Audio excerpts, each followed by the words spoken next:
So hello everyone, Swami Vivekananda AKR chemistry classes में आप सभी का स्वागत है। तो आज ही भाई जल्दी देखिएगा। अब हमको जो हमारा टॉपिक करना है वो भाई हम एप्लीकेशन कर रहे थे, है ना। एप्लीकेशन कर रहे थे ना, ऑर्गेनोमेटालिक केमिस्ट्री की एप्लीकेशन। और एप्लीकेशन पे हम कहाँ पहुंच चुके थे? हम पहुंच चुके थे एज ए ड्रग्स। हम जो ऑर्गेनोमेटालिक जो कंपाउंड है उसको एज ए ड्रग्स भी यूज करते हैं। तो मैंने आपको बताया था कौन कौन से थे भाई, क्या क्या था भाई।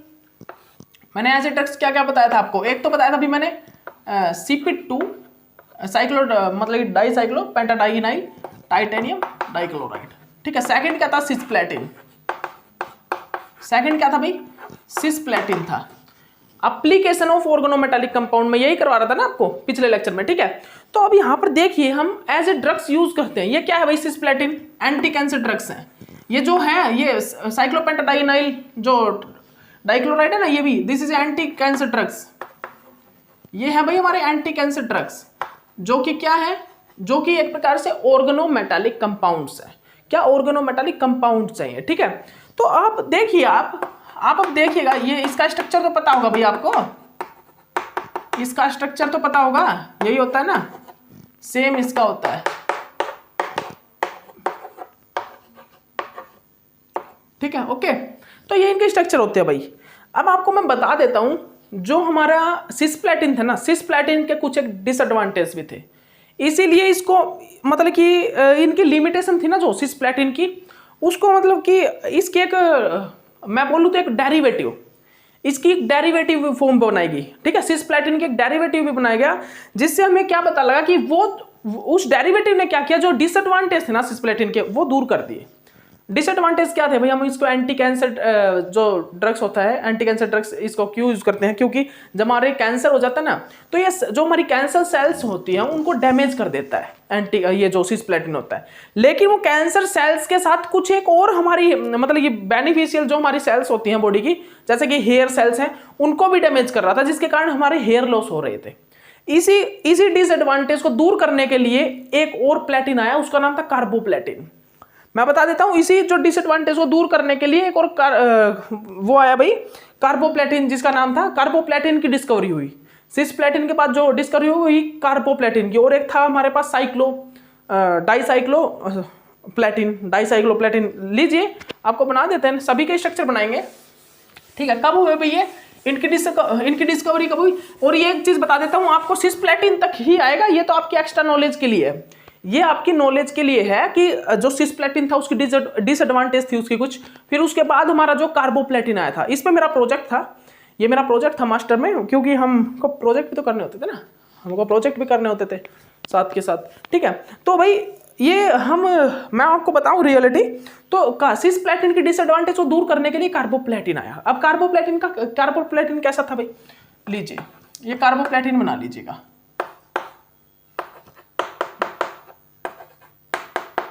कार्बोप्लेटिन क्या था भाई? कार्बोप्लेटिन कुछ इस प्रकार था, बनाइएगा आप जल्दी। ये कार्बोप्लेटिन था हमारा। ये जो स्ट्रक्चर था ये किस चीज का था भाई? ये था हमारा कार्बोप्लेटिन का स्ट्रक्चर। किस चीज का भाई? कार्बोप्लेटिन। ये आपके एक्स्ट्रा नॉलेज के लिए है, ये आपकी एक्स्ट्रा नॉलेज के लिए पता होना चाहिए, ठीक है। आपको डिस्कवरी हुई कार्बोप्लेटिन की, जो डिसएडवांटेज सिस्प्लेटिन के थे उनको दूर करने के लिए। भाई इसकी जो डिस्कवरी थी वो हुई थी 1872, और जाके 1896 में 1896 में, ठीक है। 1872 में तो इसकी डिस्कवरी हुई थी। किसकी? कार्बोप्लेटिन। देख लो कितनी पहले हुई थी। 1872 में कार्बोप्लेटिन की डिस्कवरी हुई थी, और मेडिसिनल यूज के अंदर मतलब कि मेडिकल ने जो इसको प्रोवाइड कर दिया था लाइसेंस, कि हाँ ये मेडिकल मतलब कि मेडिसिन के रूप में यूज की जा सकती है, ठीक है। मेडिकल ने इसको लाइसेंस दे दिया था, इस जो ये मेडिसिन थी, ठीक है। तो भाई ये कब आया था? 1896 में। 1896 में इस जो ये हमारी मेडिसिन थी, इसको क्या मिल गया था भाई? इस ड्रग्स को लाइसेंस मिल चुका था मार्केट में आने के लिए, ठीक है। अवेलेबल हो गई थी मेडिसिन, ठीक है। ओके, मेडिसिन के रूप में अवेलेबल हो गई थी हमें मार्केट में, ठीक है।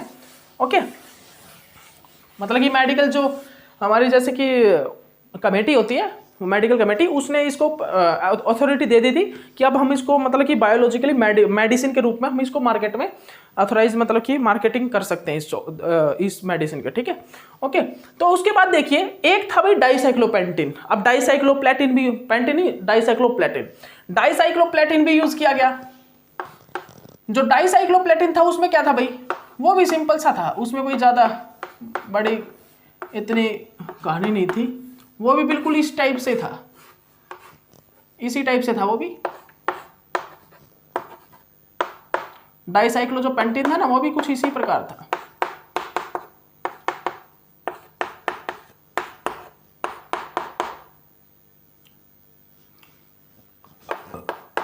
देख लीजिए आप, बना लीजिए इस डायग्राम को, बना लीजिए आप सभी इस डायग्राम को, सभी आप बना लीजिए। ये डाइसाइक्लोपेंटिन था, ये जो स्ट्रक्चर है ना ये हमारा डाइसाइक्लोपेंटिन का स्ट्रक्चर है। किस चीज का भाई, ये डाइसाइक्लोपेंटिन का स्ट्रक्चर है, बस ये और बना लेना, डाइसाइक्लोप्लेटिन, डाइसाइक्लोप्लेटिन, ये हमारा डाइसाइक्लोप्लेटिन का स्ट्रक्चर है। अभी एप्लीकेशन पार्ट करवा रहे हैं आपको, देखना, आप देखते जाना कि जो ऑर्गेनोमेटालिक केमिस्ट्री वो इंटरेस्टेड बहुत है भाई, बहुत इंटरेस्टेड है। अभी इंटरेस्टिंग वाले टॉपिक आने वाले हैं आपके, अभी इंटरेस्टेड जिसमें आपको इंटरेस्ट बनेगा। जो केमिस्ट्री से टेस्ट क्वालिफाई करना चाहते हैं, कॉम्पिटिटिव टेस्ट, उनके इंटरेस्टिंग टॉपिक अभी आएंगे। इसके बाद देखना, गजब के हैं वो, मेरे को बहुत गजब के लगते हैं टॉपिक, ठीक है। आपको नॉलेज भी होगी यहाँ से ऑर्गेनोमेटालिक से, ठीक है। ओके, तो ये तो था एज ए ड्रग्स जो हम ऑर्गेनोमेटालिक कंपाउंड्स को यूज करते हैं, वो एप्लीकेशन थी। उसके बाद मैंने आपको बताया था क्या, उसके बाद फोर्थ एप्लीकेशन थी हमें हमारी, जो हम ऑर्गेनोमेटालिक कंपाउंड है उनको हम यूज करते हैं as a additive. As a additive मतलब कि किसी कंपाउंड के साथ वो ऐड होके भी यूज होते हैं, जैसे कि petrol, tetraethyl lead. Fourth application क्या थी मेरी फोर्थ एप्लीकेशन थी as a additive. As a additive हम इसको फोर्थ एप्लीकेशन को किस रूप में यूज करते थे भाई, एज ए एडिटिव यूज करते थे, एडिटिव की फॉर्म में। जैसे हमारा क्या था भाई, टेट्राइथाइल लेड, TEL, क्या था भाई, टेट्राइथाइल लेड था। इसको क्या, मैं बता देता हूं आपको, जो इसको हम यूज करते थे, किस चीज के लिए यूज करते थे, इसको हम पेट्रोल, जो हमारा पेट्रोल फ्यूल है ना, उसमें एज ए एडिटिव के रूप में टेट्राइथाइल लेड को यूज करते हैं। जो हमारा टेट्राइथाइल लेड है, जो हमारा टेट्राइथाइल लेड है भाई, क्या बोल रहा हूं, जो मेरा टेट्राइथाइल लेड है, ये टेट्राइथाइल लेड, इसको मैं किस रूप में यूज करता हूं भाई, मैं इसको पेट्रोल के साथ यूज करता हूं as a additive form, as a additive form, because ये पेट्रोल के साथ मिक्स होके क्या करता है, सुनिएगा ध्यान से, जब हम इसको पेट्रोल के साथ मिक्स करते हैं ना, उस टाइम पे ये एक प्रकार से भाई गैसोलीन की तरह वर्क करता है। ये एक प्रकार से गैसोलीन की, मतलब पेट्रोल के साथ ऐड होके इसको हम गैसोलीन बोलते हैं। जब हम इसको पेट्रोल में ऐड करते हैं तो हम इसको बोलते हैं गैसोलीन, ठीक है, गैसोलीन बोलते हैं इसको। तो ये पेट्रोल में ऐड होके क्या करता है, ये क्या करता है, ध्यान से सुनिएगा, ये क्या करता है, ये जो नोकिंग, स्पार्किंग होती है ना, नोकिंग मतलब होता है, ये इसको tetraethyl lead is a anti knocking agent.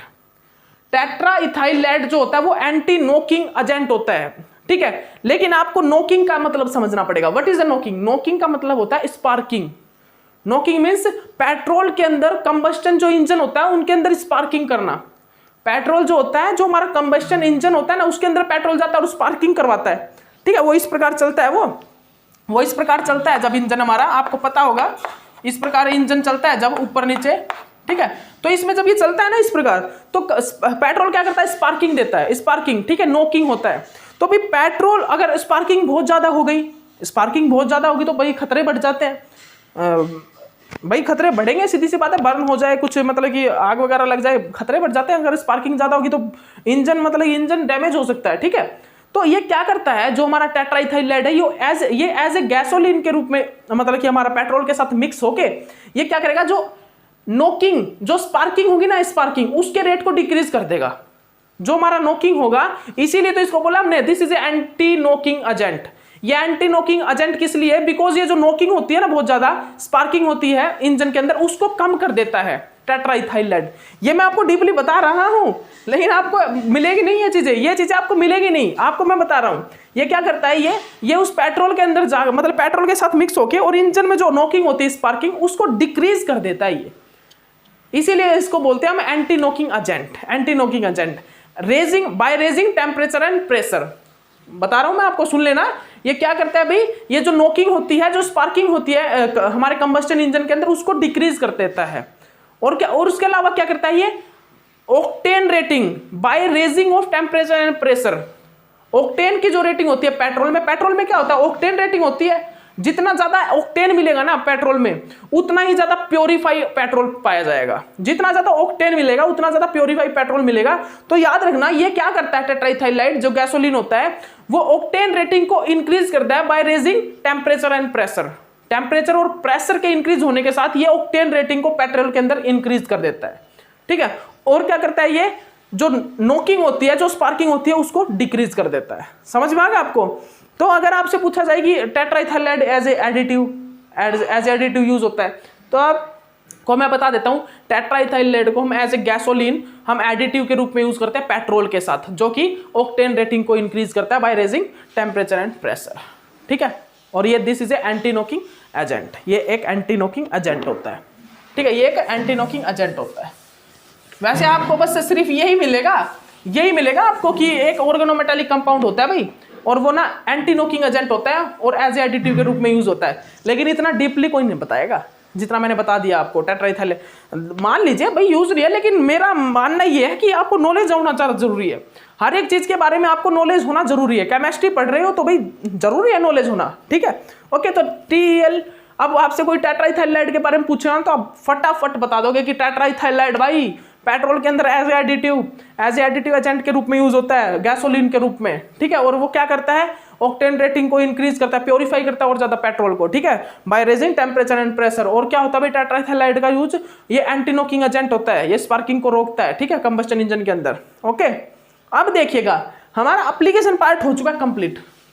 बस इतना ही एप्लीकेशन कर लेना आप, एप्लीकेशन इतनी कर लेना, और करेंगे आगे आइए। अब क्लासिफिकेशन ऑफ ऑर्गेनोमेटालिक केमिस्ट्री क्या है भाई, क्लासिफिकेशन। देखिएगा बहुत इंपॉर्टेंट पार्ट है ये भी। क्लासिफिकेशन में कुछ ये छोटे छोटे पॉइंट है ना, ये बेसिक से जो मैं करवा रहा हूं आपको, ये ऐसे ही मत मानना इनको, आप ये ऐसे ही मत मान लेना भाई ये क्या चल रहा है अभी, बहुत इंपॉर्टेंट चल रहा है अभी जो भी चल रहा है। ठीक है, बहुत इंपॉर्टेंट पार्ट है। क्या करवा रहा हूं भाई,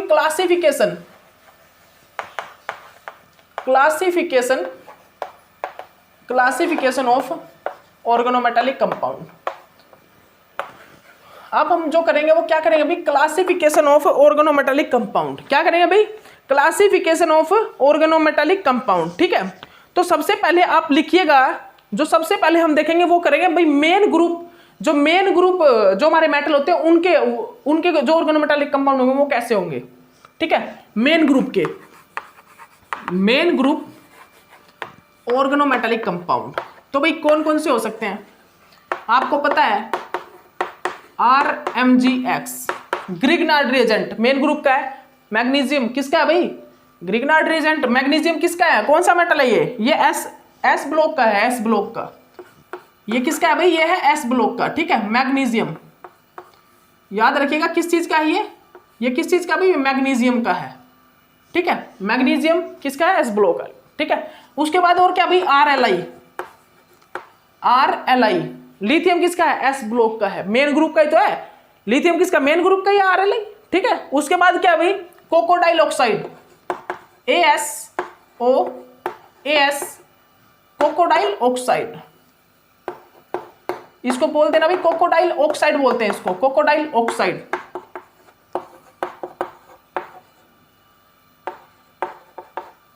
कोकोडाइल ऑक्साइड क्या बोलते हैं भाई, इसको हम बोलते हैं कोकोडाइल ऑक्साइड। ठीक है, ओके। उसके बाद आप देखिएगा, उसके बाद मैं आपको कुछ और बता रहा हूं, एक और भी एग्जांपल है जो मेन ग्रुप के, वो क्या है भाई, वो क्या है लिख लीजिए आप, Na positive C2H5 negative, Na positive and C2H5 negative. ठीक है, ओके। उसके बाद क्या है भाई, और aluminium and C2 aluminium ethyl 3। ठीक है, ये भाई क्या है, ये मेन ग्रुप के ऑर्गेनोमेटालिक कंपाउंड्स हैं। ये जो है क्या है भाई, ये जो है मेन ग्रुप के ऑर्गेनोमेटालिक कंपाउंड्स है, याद रखिएगा, this is A main group organometallic compounds. ये क्या है भाई, मेन ग्रुप के ऑर्गेनोमेटालिक कंपाउंड्स हैं। याद रखिएगा क्या बताया मैंने सबसे पहले क्लासिफिकेशन में, मेन ग्रुप जो ऑर्गेनोमेटालिक कंपाउंड है वो बताया कैसे, RMgX हो गया, RLi हो गया, crocodile oxides, crocodile oxide Na(C2H5), Na positive C2H5, this is ए, ये भी ऑर्गेनोमेटालिक है, यहाँ पे CN नहीं है, ये C2H5 इथाइल है, aluminium ethyl triethyl, aluminium triethyl, ठीक है, ये भी क्या है, ट्राइथाइल एल्यूमिनियम बोल सकते हो, ठीक है, ये भी क्या है, एक प्रकार से मेन ग्रुप का ऑर्गेनोमेटालिक कंपाउंड्स है, ठीक है। तो ये तो हो गए भाई हमारे मेन ग्रुप के ऑर्गेनोमेटालिक कंपाउंड, किसके भाई, मेन ग्रुप के ऑर्गेनोमेटालिक कंपाउंड। अब जो मैं आपको बता रहा हूं वो देखना आप, जो अब जो होंगे वो होंगे भाई ट्रांजिशन, जो हमारी डी ब्लॉक है ना, ट्रांजिशन मेटल ऑर्गेनोमेटालिक कंपाउंड। अब जो होंगे भाई मेरे कौन से हैं, अब आएंगे मेरे ट्रांजिशन मेटल, सेकंड क्लासिफिकेशन में क्या भाई, transition metal organometallic compound, transition metal organometallic compound.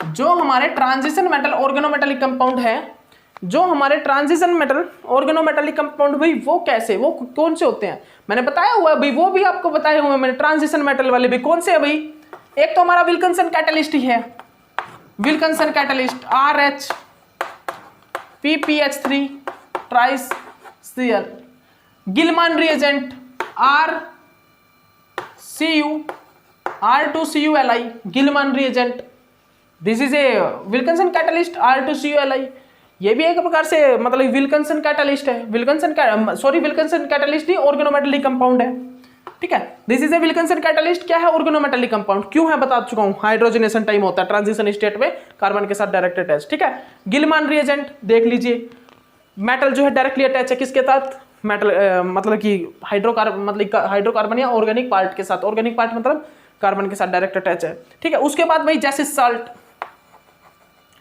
जैसिस salt, अब ये जैसिस साल्ट क्या होता है, जैसिस साल्ट क्या होता है भाई, प्लेटिनियम CpCl, ये जैसिस साल्ट होता है भाई, दिस इज ए जैसिस साल्ट, ये एक जैसिस साल्ट, ठीक है, क्या भाई, जैसिस साल्ट, ठीक है, क्या भाई, जैसिस साल्ट, ठीक है। यहाँ पर एक मिनट एक बात बताइए आप, ये जो प्लेटिनियम है, ये जो यहाँ पर इसकी ऑक्सीडेशन स्टेट क्या होगी प्लेटिनियम की, आप बताइए मेरे को, ऑक्सीडेशन स्टेट क्या होगी भाई प्लेटिनियम की, प्लेटिनियम कितनी ऑक्सीडेशन स्टेट में रहेगा यहाँ पर, आप बताइए, प्लेटिनियम की वैसे स्टेबल ऑक्सीडेशन स्टेट कितनी होती है, 2 पॉजिटिव ना, प्लेटिनियम 2 पॉजिटिव, तो यहाँ पर देखिए क्या प्लेटिनियम 2 पॉजिटिव हो रही है, हो रही है क्या भाई, हो रही है क्या, आप बताइए मेरे को, आप बताइए मेरे को, बताइए ये चीज, अल्किन तो न्यूट्रल है, अल्किन तो न्यूट्रल है, सीधी सी बात है, तो यहाँ पर प्लेटिनियम 2 पॉजिटिव में हो रहा है क्या, ऑक्सीडेशन स्टेट निकाल के बताइए यार, तुम क्या कर रहे हो, यहाँ पर क्या होगा, पॉजिटिव है ना, तो ये नेगेटिव हो जाएगा, कॉम्प्लेक्स का चार्ज कितना है, negative, Cp negative, chlorine negative, ये नेगेटिव 3 नेगेटिव, बाहर जाएंगे तो पॉजिटिव, तो 2 पॉजिटिव आ रहा है, हाँ 2 पॉजिटिव आ रहा है, तो प्लेटिनियम कितना है, 2 पॉजिटिव, जो ऑक्सीडेशन स्टेट है प्लेटिनियम की कितनी है, 2 पॉजिटिव है, ठीक है। तो ये हो गए भाई ट्रांजिशन मेटल के, और भी है, रुक जाइए, और भी आपको बताते हैं, फेरोसिन, और कौन सा भाई, फेरोसिन है हमारे पास, फेरोसिन है हमारे पास, कोलमान रिएजेंट है, क्या भाई, फेरोसिन है, लिख लीजिए सभी, जो भी लिखवा रहा हूं ना आपको लिख लीजिए, जो भी आपको लिखवाया जा रहा है वो आप लिख लीजिए सभी,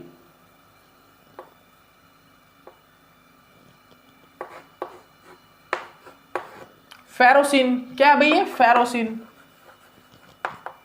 पता होगा फेरोसिन, ठीक है। उसके बाद और क्या भाई, उसके बाद और लिख लो, कोलमान्स रिएजेंट लिख लो, Collman's reagent FeCO4 2 negative, this is a Collman's reagent, क्या कोलमान्स रिएजेंट, ठीक है। उसके बाद और लिख लो भाई, और भी बता देता हूं आपको, वास्कास रिएजेंट, वास्कास रिएजेंट, ये लिख लो, पहले ये नोट डाउन करो, सभी नोट डाउन करो, इनको पहले आप सभी नोट डाउन कर लीजिए, इतने में फिर और लिखवाएंगे आपको, जल्दी नोट डाउन कर लीजिए।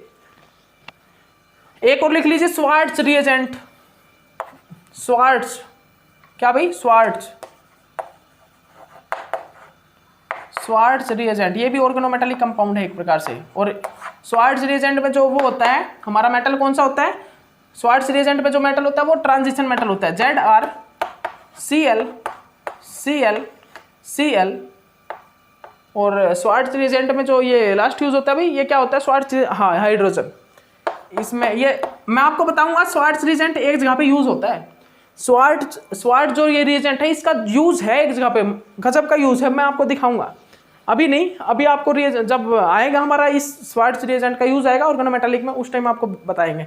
अभी सिर्फ आप लिख लीजिए, ये लिख लीजिए, ये जो मैंने आपको लिखवाए हैं जितने भी रिएजेंट, ये नोट डाउन कर लीजिए। कोलमांस लिख लीजिए, लिख लिया वास्कास कॉम्प्लेक्स, वास्कास कॉम्प्लेक्स, और लिख लीजिए वास्कास कॉम्प्लेक्स, लिखिए इरिडियम PPH3 का ट्राइस PPH3 का ट्राइस और Cl लिख लीजिए, जल्दी लिख लीजिए। वास्कास कॉम्प्लेक्स, जो हमारा वास्कास कॉम्प्लेक्स होता है भाई, वास्कास कॉम्प्लेक्स CO लिख लीजिए, वास्कास कॉम्प्लेक्स। इसको जो ये क्या कौन सा कॉम्प्लेक्स है, वास्कास कॉम्प्लेक्स, वास्कास VASKAS वास्कास कॉम्प्लेक्स, ठीक है ओके। ये लिख लीजिए, सभी ये नोट डाउन कर लीजिए आप, ये जितने भी मैंने आपको लिखवाए हैं ना इन सभी को नोट डाउन कर लीजिए। या फिर एक काम करते हैं, लीजिए आप सभी ने ये नोट डाउन कर लिया होगा भाई, आप सभी ने इनको नोट डाउन कर लिया होगा। आशा है मेरे को कि आप सभी ने ये नोट डाउन कर लिया होगा। लीजिए क्या क्या लिखवाया मैंने ट्रांजिशन में, मैंने ट्रांजिशन में क्या क्या लिखवाया भाई। सेकंड जो ट्रांजिशन ऑर्गेनोमेटालिक कंपाउंड है मेरे, जो मेरे ट्रांजिशन ऑर्गेनोमेटालिक कंपाउंड है वो क्या क्या है भाई, याद कीजिए, याद कीजिए क्या क्या है वो ट्रांजिशन ऑर्गेनोमेटालिक कंपाउंड।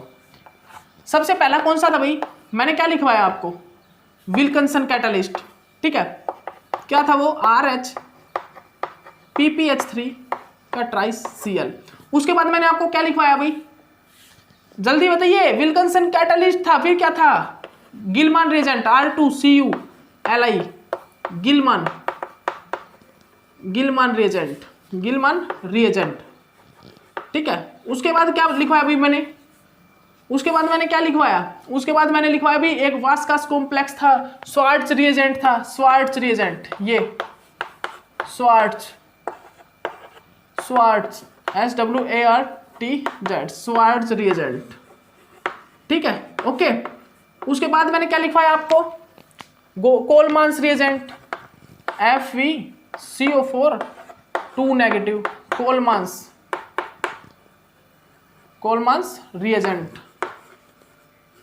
रिएजेंट। उसके बाद भाई, अब इसके बाद कोलमांस रिएजेंट के बाद एक वास्कास कॉम्प्लेक्स क्या था, इरिडियम PPH3 का ट्राइस COCl, ये था हमारा क्या, वास्कास कॉम्प्लेक्स,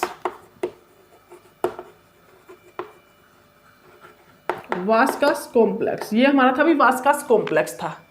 अब और बताइए आप, इसके अलावा और भी बताइए भाई, वास्कास कॉम्प्लेक्स के अलावा और क्या था, और भी तो मैंने लिखवाया आपको, जैसे साल्ट था, प्लेटिनियम K पॉजिटिव, जैसे साल्ट, ये क्या है भाई, ये जैसे साल्ट है, ये क्या है, जैसे साल्ट, ठीक है याद रखिएगा, जैसे साल्ट है ये, ठीक है। और क्या लिखवाया मैंने आपको ऑर्गेनोमेटालिक कंपाउंड में, फेरोसिन लिखवाया, जैसे साल्ट, और क्या था भाई, फेरोसिन लिखवाया। तो ये तो मैंने आपको बस इतने थोड़े बहुत से एग्जाम्पल करवाए हैं, ये तो मैंने आपको थोड़े बहुत भाई एग्जाम्पल करवाए हैं, ठीक है। ये क्या था, फेरोसिन, ये तो बस मैंने आपको एग्जाम्पल करवा दिए थोड़े बहुत कि ट्रांजिशन जो हमारे मेटल हैं, जो हमारे ट्रांजिशन मेटल ऑर्गेनोमेटालिक कंपाउंड है वो इस टाइप के ये हैं। मैंने कुछ एक एग्जाम्पल आपको करवा दिए, बहुत है भाई ट्रांजिशन मेटल की भी बहुत हैं, कुछ एक एग्जाम्पल ये लिख लीजिए, नोट डाउन कर लीजिए, ओके ठीक है भाई, ये आप नोट डाउन कर लीजिए जल्दी, ठीक है भाई। अब देखिएगा आपको और भी बताते हैं, और भी भाई बहुत है अपने पास, टेंशन मत लीजिए, अपने पास बहुत है। और मैंने इसमें क्या लिखवाया आपको, पी ब्लॉक में क्या लिखवाया भाई, मेन ग्रुप में मैंने लिखवाया भाई Na पॉजिटिव C2H5 नेगेटिव, ये था एक तो।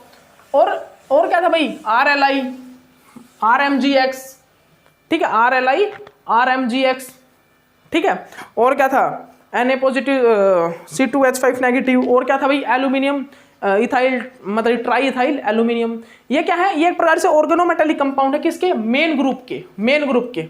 अब जो मैंने आपको ट्रांजिशन सीरीज में लिखवाया ना, तो इसमें आप एक चीज लिख लीजिएगा, जो मेन ग्रुप के और ट्रांजिशन के लिखवाए मैंने आपको, तो सुनिएगा, जो मेन ग्रुप में, जो हमारा मेन ग्रुप में सबसे पहला ऑर्गेनोमेटालिक कंपाउंड डिस्कवर हुआ, जो ऑब्जर्व किया क्या, वो था क्रोकोडाइल ऑक्साइड। लिखिएगा, जो मेन ग्रुप में सबसे फर्स्ट, जो सबसे पहला ऑर्गेनोमेटालिक कंपाउंड जो ऑब्जर्व किया गया वो कौन सा था भाई, क्रोकोडाइल ऑक्साइड। कौन सा था भाई, क्रोकोडाइल ऑक्साइड था। लिख लीजिए ये पॉइंट, जो लिखवा रहा हूं वो लिख लीजिए, जो पॉइंट मैं लिखवा रहा हूं ना, क्रोकोडाइल ऑक्साइड क्या था भाई, मेन ग्रुप का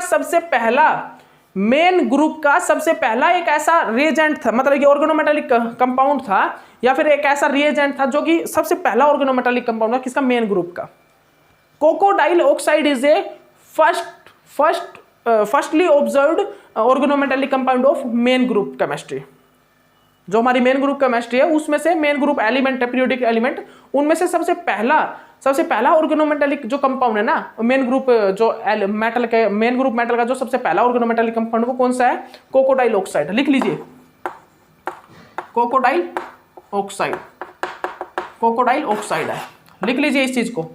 उसके बाद देखिएगा भाई, जो ट्रांजिशन मेटल में, जो हमारी ट्रांजिशन मेटल है उसमें सबसे पहला जो ऑर्गेनोमेटालिक कंपाउंड वो कौन सा है, जो हमारा ट्रांजिशन जो मेटल्स हैं उनके अंदर कौन सा सबसे पहला हमारा ऑर्गेनोमेटालिक कंपाउंड जो सबसे पहले डिस्कवर किया गया, जो सबसे पहले ऑब्जर्व हुआ, जैसिस साल्ट। लिख लीजिए, जैसिस साल्ट। जो हमारा ट्रांजिशन सीरीज में ट्रांजिशन मेटल्स थे, जो उनका उसमें जो सबसे पहला ऑर्गेनोमेटालिक कंपाउंड ऑब्जर्व किया गया ट्रांजिशन मेटल का, वो था भाई जैसिस साल्ट। लिख लीजिए भाई, सभी ये जो भी पॉइंट मैं लिखवा रहा हूं आपको वो नोट डाउन कर लीजिए आप, बहुत जरूरी पॉइंट है, बहुत जरूर नोट डाउन कर लीजिए सभी को, जरूरी पॉइंट है भाई, ऐसे ही नहीं लिखवा रहा आपको, पॉइंट है ये, पॉइंट है नोट करने के, ठीक है, लिख लीजिए। ओके, उसके बाद देखिएगा, उसके बाद भाई एफ ब्लॉक एलिमेंट, जो हमारे एफ ब्लॉक एलिमेंट थे उसमें कौन सा हमने मतलब कि एक प्रकार से ऑर्गेनोमेटालिक कंपाउंड देखा, तो लिख लीजिए यूरेनोसिन उनमें भी, उसमें भी हमने एफ ब्लॉक एलिमेंट में भी हमने चेक किया। जो थर्ड हमारा क्लासिफिकेशन में हमने थर्ड चेक किया भाई, क्लासिफिकेशन में और क्या हो सकता है, और कौन से हमारे मेटल के हमने वो देखे ऑर्गेनोमेटालिक कंपाउंड, जो ऑर्गेनोमेटालिक कंपाउंड थे उसमें क्या था भाई, उसमें था भाई हमारा F block element, F block organometallic compound. So जो हमारे एफ ब्लॉक के ऑर्गेनोमेटालिक कंपाउंड देखे गए ना, जो हमारे एफ ब्लॉक के ऑर्गेनोमेटालिक कंपाउंड चेक किए गए उसमें दिया भाई यूरेनोसिन।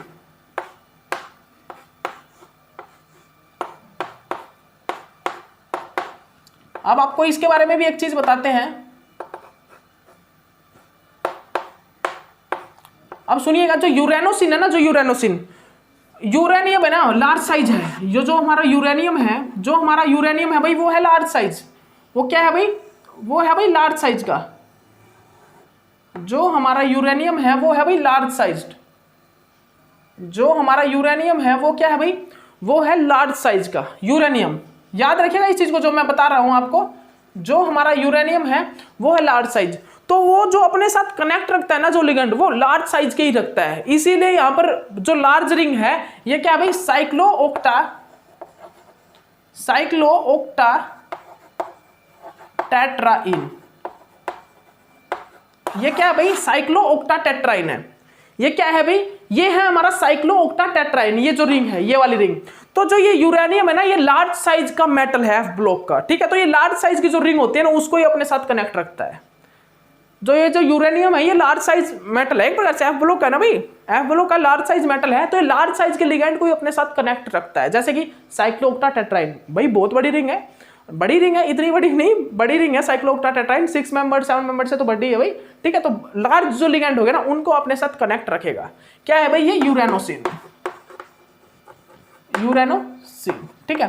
तो चलिए ठीक है, इस लेक्चर में आपका क्लासिफिकेशन हो गया, सो आपका ठीक है, इस लेक्चर में आपका क्लासिफिकेशन कंप्लीट हो चुका है, और अब आपको नेक्स्ट लेक्चर से हम सेकंड लेक्चर में और भी नेक्स्ट जो भी होगा अच्छा होगा उसको स्टार्ट करते हैं, ऐसी बात नहीं है, मजाक कर रहे हैं, ठीक है। देखिए सुनिए मेरी बात, हम कितना कर चुके हैं भाई, ऑर्गेनोमेटालिक केमिस्ट्री में मैं आपको करवा चुका हूँ भाई इंट्रोडक्शन, ऑर्गेनोमेटालिक केमिस्ट्री में मैं आपको करवा चुका हूं एप्लीकेशन, ऑर्गेनोमेटालिक केमिस्ट्री में मैं करवा चुका हूं आपको क्लासिफिकेशन, क्योंकि इंट्रोडक्शन के बाद क्या था क्लासिफिकेशन ना, इंट्रोडक्शन के बाद था क्लासिफिकेशन, मैं आपको क्लासिफिकेशन तक कंप्लीट करवा चुका हूं। ये तो एक प्रकार से इंट्रोडक्शन ही पार्ट था, ये तो एक प्रकार से इंट्रोडक्शन पार्ट ही था भाई।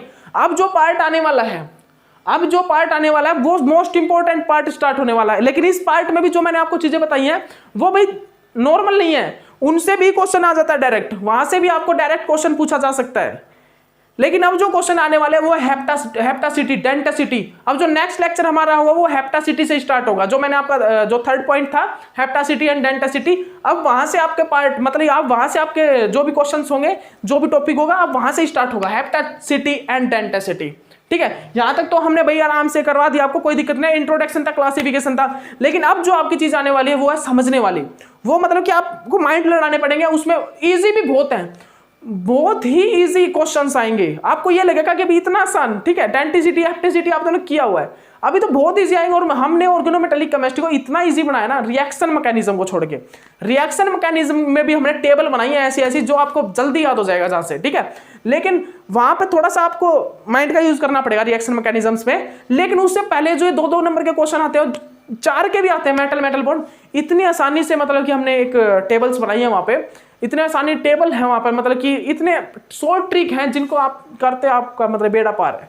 आप इजीली मतलब कि 4 मिनट 5 मिनट तो आप इन क्वेश्चन में लोगे भी नहीं, आप 1 मिनट में इन क्वेश्चन को सोल्व आउट कर दोगे। अगर मतलब कि कुछ वो भी कई बार तो ऐसा होगा कि देखते ही साथ ऐसे ही बिना पेन चलाए भी आप क्वेश्चन को सोल्व आउट कर दोगे। लेकिन मेरा कहना यही है भाई पेन जरूर चलाना, बिना पेन चलाए अगर क्वेश्चन को सोल्व आउट करोगे तो हमेशा गलती होगा, उसमें चांसेस बने रहते हैं। मतलब कि मैं मानता हूँ कि बिना पेन चलाए मतलब मैं तो ये मानता हूँ 40% क्वेश्चन ठीक होगा और 60% क्वेश्चन गलती होगा, मैं तो ये मानता हूँ। तो पेन जरूर चलाना भाई, ठीक है, बेशक से पेज ले लेना एक्स्ट्रा, पेन चलाते रहना पेन।